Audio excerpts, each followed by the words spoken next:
ভিডিওটি দেখার আগে আপনার ফানি মোড অন করে নিন এবং দুর্বল বাচ্চারা এই ভিডিও থেকে 100 হাত দূরে থাকুন। বল্টু, কিরে মন খারাপ কেন? না বাবা, কিছু না।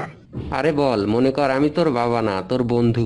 আর বলিস না দোস্ত, গতকাল আমার প্রেমিকাকে নিয়ে ঘুরতে বেরিয়েছিলাম, হঠাৎ তোমার স্ত্রী দেখে ফেললো, তারপর আমাকে কি মারটাই না মারলো।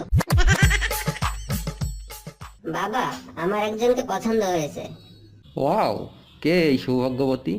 ওর নাম জরিনা, আমাদের পাশের বাসার আবুলের মেয়ে। নো, আমি তোমাকে কিছু বলতে চাই, কিন্তু প্রমিস করো তোমার আম্মুকে বলবে না। ওকে, প্রমিস।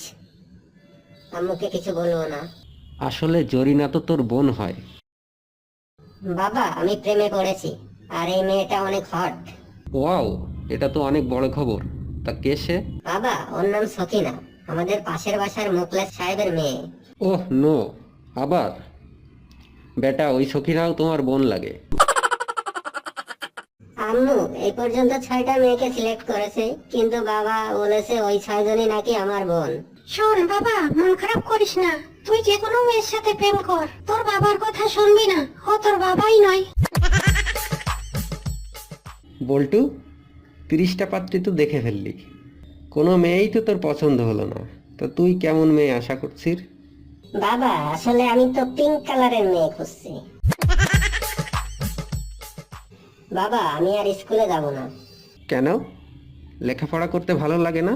ঠিক তা নয় বাবা, স্কুলের টিচার কিছুই জানে না, সবসময় শুধু ছাত্রদেরই পড়া জিজ্ঞেস করে। বাবা জানো, আজ আমাদের ক্লাসে একটা নতুন ম্যাডাম এসেছে, সে দেখতে খুবই হট। ছি বল্টু, অমন কথা বলতে নেই। ম্যাডামরা হলো মায়ের মতো, তাদের সবসময় সম্মান করবি। বাবা, সবসময় তুমি নিজের কথাই ভাবো, ওই ম্যামকে আমি কিছুতেই মা বলতে পারবো না। খুব তো পড়াশোনা করছিস। আচ্ছা, 5টা পাখির নাম বল তো। এটা তো খুবই সোজা। কাক, শালিক, গোয়ে শালিক, পেঁচা আর বেজি। ভিডিওটি যদি ভালো লাগে লাইক দিবেন, কমেন্ট করবেন, শেয়ার দিবেন এবং সাবস্ক্রাইব করতে ভুলবেন না।